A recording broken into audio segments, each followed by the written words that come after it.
नमस्कार विद्यार्थी मित्रांनो, स्वागत आहे तुमचं SK MPSC अकॅडमी या आपल्या यूट्यूब चॅनलमध्ये। आज दिनांक 10 मे 2024 वार आहे शुक्रवार। तुमच्यासाठी घेऊन आलो आहे संपूर्ण वृत्तपत्र विश्लेषण, ज्यामध्ये आपण Loksatta newspaper, the Indian express, the Hindu हे जे न्यूजपेपर आहेत या न्यूजपेपरमध्ये स्पर्धा परीक्षा दृष्टिकोनातून ज्या काही न्यूज आपल्या समोर येतात त्यांना या ठिकाणी आपण MCQ क्वेश्चनच्या माध्यमातून डिस्कस करत असतो। आजची जी काही डिस्कशन आहे त्यामध्ये या ठिकाणी आपण world wrestling organisation, Bengal gazette वृत्तपत्र, चँग E6 मिशन काय आहे, national health system resource centre याविषयी, ड्रिप प्राइसिंग म्हणजे काय त्याला या ठिकाणी आपण समजून घेणार आहोत। त्याचबरोबर आपण Interpol, representation of people act 1951, rainfall, solar power आणि गिव्ह इट अप कॅम्पेन नेमका काय आहे यांना या ठिकाणी आपण डिस्कस करणार आहोत। चला तर जे काही आजची आपली डिस्कशन आहे त्याला या ठिकाणी आता आपण सुरुवात करूया। मित्रांनो, या ठिकाणी जी काही आजची आपली पहिली न्यूज आहे ती आहे वर्ल्ड रेसलिंग ऑर्गनायझेशन। सरळ या ठिकाणी जी न्यूज आहे ती न्यूज पाहूया।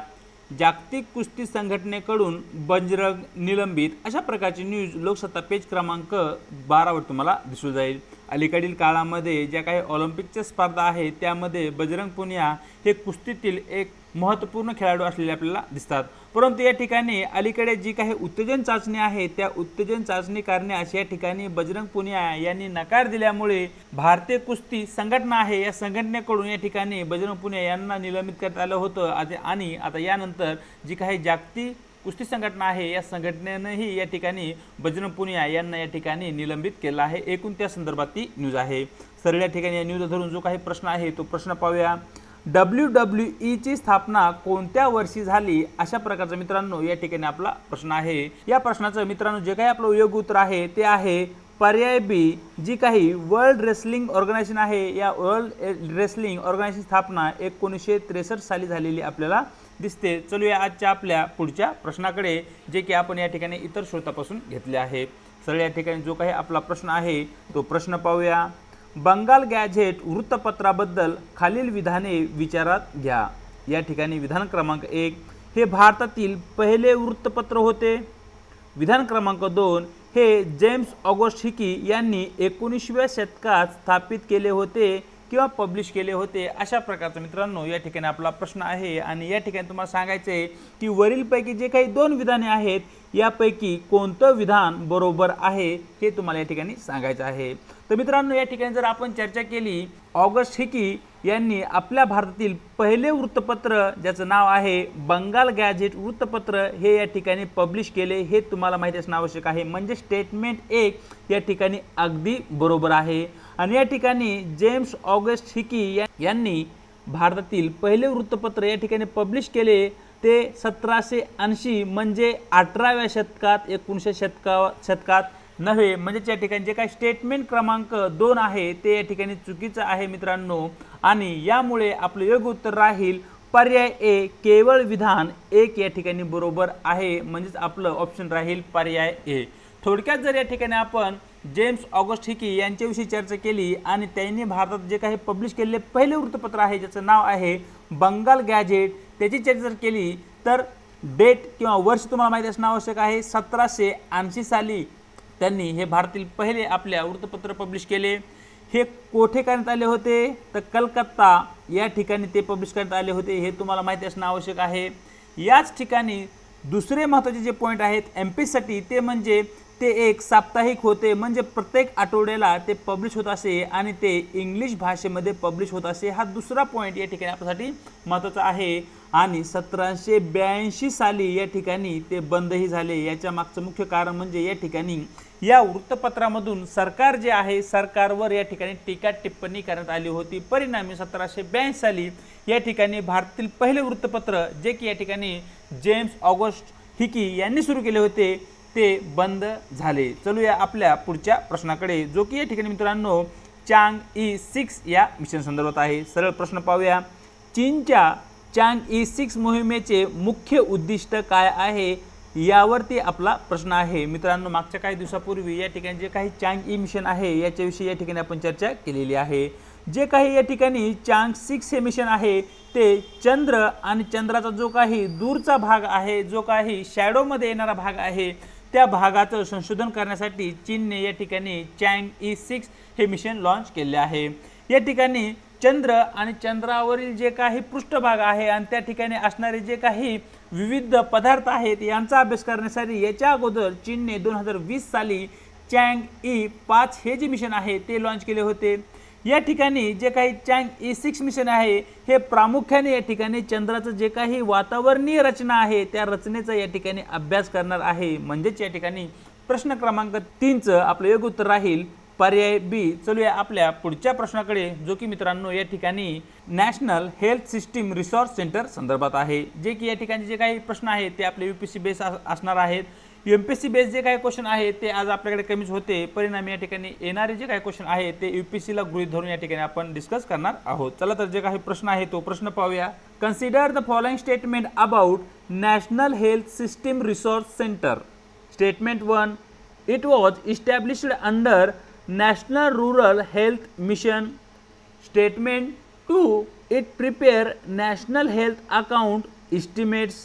तर मित्रांनो या ठिकाणी योग्य विधान कोणते आहे असं तुम्हाला या ठिकाणी प्रश्नामध्ये विचारण्यात आलेलं आहे। त्या विधानांची या ठिकाणी आपण चर्चा करूया। It was established under national rural health mission, it's a right statement. हे अगदी बरोबर आहे। जे काही national health system resource centre आहे याची निर्मिती नॅशनल रूरल हेल्थ मिशनच्या अंतर्गत करण्यात आली होती, जे की या ठिकाणी 2006-07 साली सुरू करण्यात आले होते। हा पॉईंट या ठिकाणी तुम्हाला माहिती असणं आवश्यक आहे। पुढचं जे विधान आहे तेही या ठिकाणी मित्रांनो अगदी बरोबर आहे। जे काही national health system resource centre आहे याच्या संदर्भात जे काही इस्टिमेट्स आहेत ते या ठिकाणी प्रिपेअर करण्याचं कार्य नॅशनल हेल्थ अकाउंटकडून केलं जातं। म्हणजेच या ठिकाणी जे काही विधान क्रमांक 1 आणि विधान क्रमांक 2 आपले बरोबर असल्या कारणाने या ठिकाणी आपलं योग्य उत्तर राहील पर्याय C. Both 1 and 2 statement are correct. Let's go for the next question which is on drip pricing. सरळ या ठिकाणी जो काही आपला प्रश्न आहे तो प्रश्न पाहूया। Which of the following statement accurately describe drip pricing. म्हणजे खाली या ठिकाणी आपल्याला 4 विधानाच्या माध्यमातून ड्रिप प्राइसिंग म्हणजे काय हे या ठिकाणी सांगण्यात आलेलं आहे। त्यापैकी योग्य विधान कोणते आहे ते या ठिकाणी आपल्याला ओळखायचे आहे। तर सरळ मित्रांनो हा इकॉनॉमिक्सचा क्वेश्चन आहे आणि ड्रिप प्राइसिंग म्हणजे काय हे या ठिकाणी आपण समजून घेण्याचा प्रयत्न करणार आहोत। एका एक्झाम्पलच्या माध्यमातून या ठिकाणी आपण ड्रिप प्राइसिंग म्हणजे काय ते समजून घेऊया। फॉर एक्झाम्पल एक्स नावाचा एक साबण आहे, मग तो अंघोळीचा असेल, कपड्याचा असेल, कशाचाही असो, आपल्याला त्याची काही घेणं देणं नाहीये। या ठिकाणी हा जो साबण आहे याची खरी जी किंमत आहे किंवा ग्राहकाला या वस्तूची जी काही किंमत द्यायची आहे ती 20 रुपये आहे असं या ठिकाणी आपण गृहीत धरूया। परंतु हा जो साबणाचा पॅक आहे या साबणाच्या पॅकवरती केवळ 15 रुपये एवढीच लेबल किंमत या ठिकाणी लिहिलेली आहे। मग यानंतर जे अधिकचे 5 रुपये आहेत याला आपण या ठिकाणी हिडन चार्जेस किंवा हिडन प्राइस असे म्हणतो। मग या ठिकाणी ते जे चार्जेस आहेत ते टॅक्सच्या स्वरूपात असतील किंवा जो काही ट्रान्सपोर्ट खर्च आहे त्याच्या संदर्भात असतील किंवा जो काही दुकानदार आहे त्याचं जे काही कमिशन आहे त्या संदर्भात असेल। म्हणजे हा जो वरचा खर्च आहे तो ग्राहकापासून या ठिकाणी लपवला जातो। म्हणजेच या ठिकाणी जी 20 रुपये किमतीचं साबण आहे ग्राहकाला सुरुवातीला 15 रुपयाला वाटावा, म्हणजेच या ठिकाणी ग्राहक या किमतीच्या साबणाकडे अट्रॅक्ट होईल आणि अंती शेवटी त्याला नाईलाज तो 20 रुपये खर्च करावे लागतील। या ठिकाणी जर बेस्ट एक्झाम्पल तुम्ही पाहितलं तर या ठिकाणी उन्हाळ्याचे सध्या दिवस सुरू आहेत।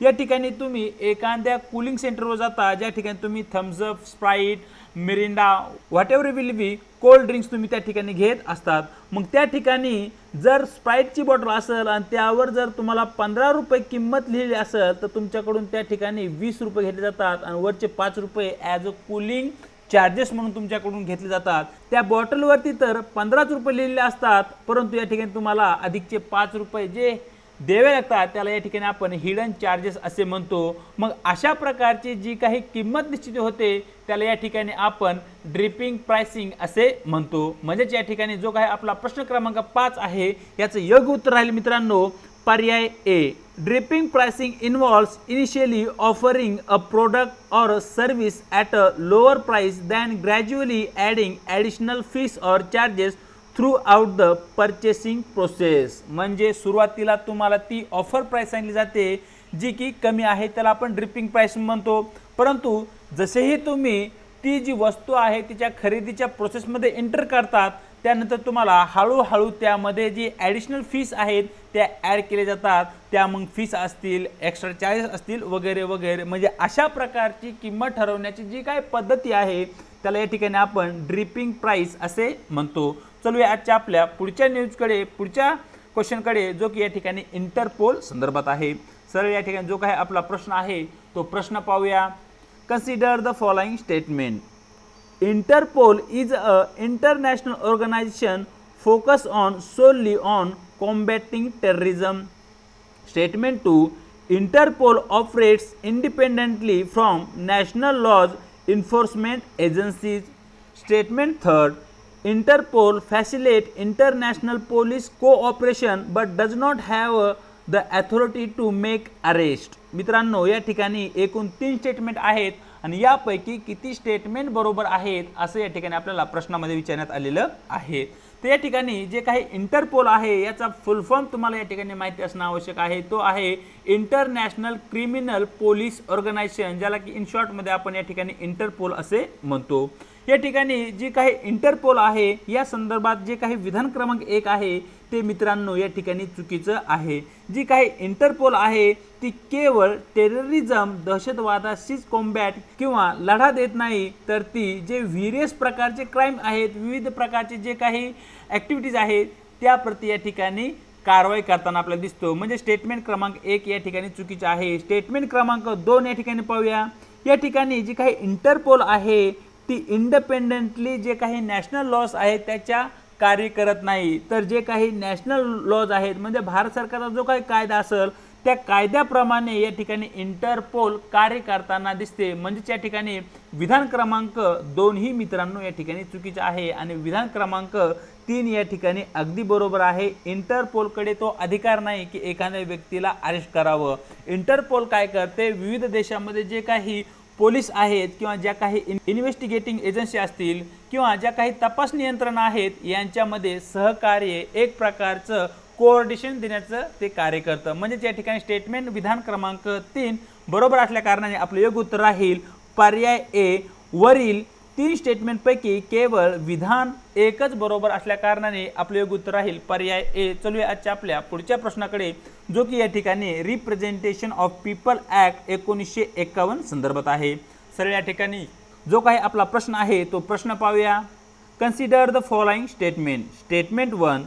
In India the right to vote is governed by representation of people act 1951. Statement 2.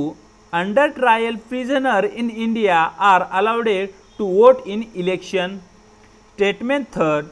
In India, convicts with sentence of less than 2 years in prison cannot contest election. Statement 4. Prisoner held under preventive detention can vote in an election. अशा प्रकारचे 4 statement मित्रांनो या ठिकाणी आपल्याला representation of people act 1951 संदर्भात देण्यात आलेले आहेत. जो काही या ठिकाणी रिप्रेझेंटेशन ऑफ पीपल ॲक्ट 1951 आहे तो या ठिकाणी मतदाना संदर्भात आहे. म्हणजे जे काही मतदार आहे त्यांची यादी निश्चिती करणे, कोणत्या वयापर्यंतची व्यक्ती ही मतदान करू शकतात हे या ठिकाणी पीपल, ज्याला की आपण RPA 1951 ॲक्ट असे म्हणतो, यामध्ये सर्वच्या सर्व गोष्टी त्या ठिकाणी देण्यात आलेल्या आहेत. मग या ठिकाणी जे काही विधाने आहेत यापैकी किती विधानं बरोबर आहेत असं या ठिकाणी प्रश्नामध्ये विचारण्यात आलं आहे आणि त्या विधानांची या ठिकाणी आता आपण चर्चा करूया. या ठिकाणी जे काही विधान क्रमांक 1 आहे ते मित्रांनो या ठिकाणी अगदी बरोबर आहे. जो काही representation of the people act 1951 आहे याच्या अंतर्गत भारतामध्ये कोणी मतदान करावं किंवा मतदाराचे अधिकार काय हे या ठिकाणी सांगण्यात आलेलं आहे. विधान क्रमांक 2 या ठिकाणी मित्रांनो चुकीचं विधान आहे. जो कोणता कैदी किंवा जो कोणता गुन्हेगार अंडर ट्रायल आहे किंवा जेलमध्ये आहे तो या ठिकाणी इलेक्शनमध्ये मतदान करू शकत नाही. म्हणजे या ठिकाणी under trial prisoner can vote असं स्टेटमेंट सांगतं, परंतु या ठिकाणी अंडर ट्रायल असो किंवा तो कन्व्हिक्ट असो, त्याच्यावर गुन्हा सिद्ध झालेला असो, कोणत्याही परिस्थितीमध्ये एक प्रिझनर, एक कैदी या ठिकाणी वोट करू शकत नाही. अशा प्रकारचं दुसरं विधान आपलं असायला पाहिजे होते, परंतु या ठिकाणी ते नसल्यामुळे आपले विधान क्रमांक 2 या ठिकाणी मित्रांनो चुकीचं असेल आणि विधान क्रमांक 3 ही मित्रांनो या ठिकाणी आपलं चुकीचं आहे। या ठिकाणी जर एखाद्या व्यक्तीला निवडणूक लढवायची असेल आणि ती व्यक्ती 2 वर्ष किंवा त्यापेक्षा अधिक काळापर्यंत जेलमध्ये राहिली असेल तर अशा परिस्थितीमध्ये ती व्यक्ती त्या ठिकाणी निवडणूक लढवू शकत नाही। परंतु 2 वर्षापेक्षा कमी कालावधीसाठी जर ती व्यक्ती जेलमध्ये असेल तर अशा परिस्थितीमध्ये जेलमध्ये असणारी ही व्यक्ती या ठिकाणी निवडणूक लढवू शकते। म्हणजेच या ठिकाणी विधान क्रमांक 3 मित्रांनो चुकीचे आहे आणि विधान क्रमांक 4 मित्रांनो या ठिकाणी अगदी बरोबर आहे। जे काही प्रतिबंधात्मक स्थानबद्धता असते अशा परिस्थितीमध्ये कोणालाही या ठिकाणी वोटिंग करता येते। म्हणजेच या ठिकाणी प्रिव्हेंटिव्ह डिटेन्शनच्या अंतर्गत या ठिकाणी वोटर त्याचं वोट देऊ शकतो। म्हणजेच वरील जे काही 4 स्टेटमेंट आहेत त्यापैकी स्टेटमेंट क्रमांक 1 आणि स्टेटमेंट क्रमांक 4 बरोबर असल्या कारणाने आपलं योग्य उत्तर राहील पर्याय बी, ओनली 2 स्टेटमेंट आर करेक्ट। चलूया आजच्या आपल्या पुढच्या प्रश्नाकडे, जो की या ठिकाणी रेनफॉल संदर्भात आहे। जो काही आर्टिफिशियल रेनफॉल असतो त्या संदर्भात या ठिकाणी तो आपला प्रश्न आहे। सरळ या ठिकाणी जो काही आपला प्रश्न आहे तो प्रश्न पाहूया। Which one of the following process involve introducing certain particles into cloud to stimulate rain, often used to combat droughts और एनहान्स स्नोफॉल। वरील प्रश्नामध्ये असं विचारण्यात आलं आहे की अशी कोणती पद्धती आहे ज्यामुळे पाऊस किंवा जो काही स्नोफॉल असतो याची तीव्रता आपण वाढवू शकतो। म्हणजे जो काही दुष्काळी भाग आहे दुष्काळी भागामध्येही आपण या ठिकाणी पाऊस पाडू शकतो। तर मित्रांनो या ठिकाणी अशा प्रकारची जी काही पद्धती आहे त्याला या ठिकाणी आपण क्लाउड सीडिंग असे म्हणतो। आता नेमकी या ठिकाणी क्लाउड सीडिंग ही पद्धती कशा प्रकारे कार्य करते हे तुम्हाला या ठिकाणी माहिती असणं आवश्यक आहे। फॉर एक्झाम्पल आकाशामध्ये अशा प्रकारचे काही क्लाउड्स आहेत, परंतु या ठिकाणी जे काही कंडेन्सेशन प्रोसेस आहे ती या क्लाउडमध्ये होत नसल्या कारणाने जो काही जमिनीचा भाग आहे त्या भागामध्ये पाऊस सध्या तरी होत नाहीये। मग अशा परिस्थितीमध्ये जर या ढगातून कंडेन्सेशन प्रोसेस पूर्ण झाली आणि त्यातून जर पाऊस पडायचा असेल तर या ठिकाणी आपल्याला काही पर्टिक्युलर रसायनं या ढगावरती फवारणी करावी लागेल। मग ती रसायनं कोणती आहेत तर या ठिकाणी ती रसायनं आहेत सिल्वर आयोडाईन। मित्रांनो हे तुम्हाला या ठिकाणी माहिती असणं आवश्यक आहे, ज्याला की या ठिकाणी ड्राय बर्फ किंवा साल्ट असेही म्हणतात। कंडेन्सेशन प्रोसेस म्हणजे काय तर सांद्रीभवन, जी काही गॅस आहे गॅसचं पाण्यामध्ये लिक्विडमध्ये रूपांतर होण्याची जी काही प्रक्रिया आहे त्याला या ठिकाणी आपण कंडेन्सेशन किंवा या ठिकाणी आपण सांद्रीभवन असं मराठीमध्ये म्हणतो। जेव्हा या ठिकाणी हे जे वायुरूप ढगा आहेत यांच्यामध्ये आपण सिल्वर आयोडीनची फवारणी करतो तेव्हा या ढगांचं मोठ्या प्रमाणावर सांद्रीभवन होते। परिणामी या ठिकाणी पाण्याची थेंबे तयार होतात आणि या भागामध्ये जे काही पाण्याची थेंबे पडतात त्याला या ठिकाणी आपण पाऊस म्हणतो, प्रेसिपिटेशन म्हणतो। मग अशा प्रकारची जे काही सिल्वर आयोडीन आपण ढगामध्ये इंजेक्ट करतो अशा प्रकारची जी काही प्रोसेस आहे त्याला आपण क्लाउड सीडिंग असे म्हणतो। आणि दुष्काळी भागामध्ये पाऊस पाडण्यासाठी अशा प्रकारच्या क्लाउड सीडिंग पद्धती अलीकडे मोठ्या प्रमाणावर वापरल्या जात आहेत। खास करून दुबई जी आहे या ठिकाणी ही जी पद्धती आहे ती खूपच प्रसिद्ध असलेली आपल्याला दिसते। चलूया आजच्या आपल्या पुढच्या प्रश्नाकडे, जो की या ठिकाणी सोलार पॉवर संदर्भात आहे। सरळ या ठिकाणी जो प्रश्न आहे तो प्रश्न पाहूया। Consider the following statement. Statement 1, China is the leading producer of solar power globally. Statement 2, India has surpassed Japan in terms of installed solar power capacity. Statement 3, solar power constitute 18% of India's total installed electricity capacity. तर मित्रांनो या ठिकाणी वरील 3 स्टेटमेंटपैकी कोणकोणती statement बरोबर आहेत असं या ठिकाणी आपल्याला प्रश्नामध्ये विचारण्यात आलेलं आहे। सोलार पॉवर म्हणजे सूर्यापासून जी काही ऊर्जाची निर्मिती आपण करतो त्याला या ठिकाणी आपण सोलार पॉवर असे म्हणतो। या संदर्भात जे काही विधान क्रमांक 1 आहे ते मित्रांनो या ठिकाणी अगदी बरोबर आहे। जगामध्ये चायना सर्वात जास्त सोलार पॉवरची निर्मिती करतो। एकंदर जर तुम्ही म्हणाल इंडिया, USA हे जे देश जी काही एकूण सूर्यापासून विजेची निर्मिती करतात त्यापेक्षा कितीतरी अधिक प्रमाणामध्ये विजेची निर्मिती एकटा चायना जगामध्ये करताना दिसतो। म्हणजेच या ठिकाणी स्टेटमेंट क्रमांक 1 अगदी बरोबर आहे। या ठिकाणी जे स्टेटमेंट क्रमांक 2 आहे या ठिकाणी इन्स्टॉल्ड सोलार पॉवर कॅपॅसिटीमध्ये सध्या तरी जपान पुढे आहे, इंडियाने त्याला सरपास केलेलं नाहीये। म्हणजे स्टेटमेंट क्रमांक 2 या ठिकाणी चुकीचं आहे आणि स्टेटमेंट क्रमांक 3 या ठिकाणी बरोबर आहे। जेवढी भारतामध्ये सध्या विजेची निर्मिती केली जाते त्यापैकी 18% वीज निर्मिती ही सौर ऊर्जेपासून होते, हे या ठिकाणी अगदी बरोबर असल्या कारणाने मित्रांनो वरीलपैकी विधान 1 आणि जे काही विधान क्रमांक 3 आहे ते बरोबर असल्या कारणाने आपले योग्य उत्तर राहील पर्याय C 1 and 3rd statement only correct. चलूया आजच्या आपल्या शेवटच्या प्रश्नाकडे, जो की या ठिकाणी गिव्ह इट अप या मोहिमे संदर्भात आहे, या कॅम्पेन संदर्भात आहे। सर या ठिकाणी प्रश्न पाहूया। The goal of give it up campaign launched by Indian government is to. तर मित्रांनो या ठिकाणी जे काही आपला प्रश्न क्रमांक 10 आहे त्याचे योग्य उत्तर आहे पर्याय B, encourage affluent householder to willingly give up their LPG subsidies. म्हणजे जे काही असे प्रभावशील कुटुंब आहेत जे स्वतःच्या पैशाने LPGचा गॅस खरेदी करू शकतात, त्यांना सरकारच्या सबसिडीची काहीही गरज नाहीये, अशा लोकांना एनकरेज करण्यासाठी या ठिकाणी give it up he campaign सुरू करण्यात आलं होतं। म्हणजेच हा जो कॅम्पेन आहे तो 2015 साली सुरू करण्यात आला होता आणि या ठिकाणी मुख्य हेतू जो होता किंवा जो उद्देश होता तो म्हणजे जे सरकारवर सबसिडीचं बर्डन पडत आहे ते बर्डन या ठिकाणी कमी करणे। तर अशा प्रकारे प्रश्न क्रमांक 10 योग्य उत्तर राहील पर्याय बी। तर मित्रांनो या ठिकाणी दिनांक 10 मेचं जे काही आपलं वृत्तपत्र डिस्कशन आहे ते या ठिकाणी आपण पूर्ण केलेलं आहे। व्हिडिओ जर आवडला असेल तर व्हिडिओला लाईक आणि शेअर करायला विसरू नका। त्याचबरोबर आपल्या व्हिडिओविषयी तुम्हाला काय वाटतं हे कमेंट बॉक्समध्ये अवश्य कळवा। चॅनलवरती जर नवीन असाल तर चॅनलला अवश्य सबस्क्राईब करा आणि त्याचबरोबर व्हिडिओच्या डिस्क्रिप्शन बॉक्समध्ये देण्यात आलेली आपल्या टेलिग्राम चॅनलची जी काही लिंक आहे त्या ठिकाणी तुम्हाला आपले टेलिग्राम चॅनल सुद्धा जॉईन करायचे आहे। त्याच्या माध्यमातून आपल्या प्रत्येक व्हिडिओच्या लिंक्स आणि त्याचबरोबर स्पर्धा परीक्षेसंदर्भात महत्त्वपूर्ण ज्या काही अपडेट आहेत त्या वेळोवेळी तुमच्यापर्यंत पोहोचत राहतील। आज इथेच थांबत आहोत, भेटूया एका नवीन व्हिडिओसोबत।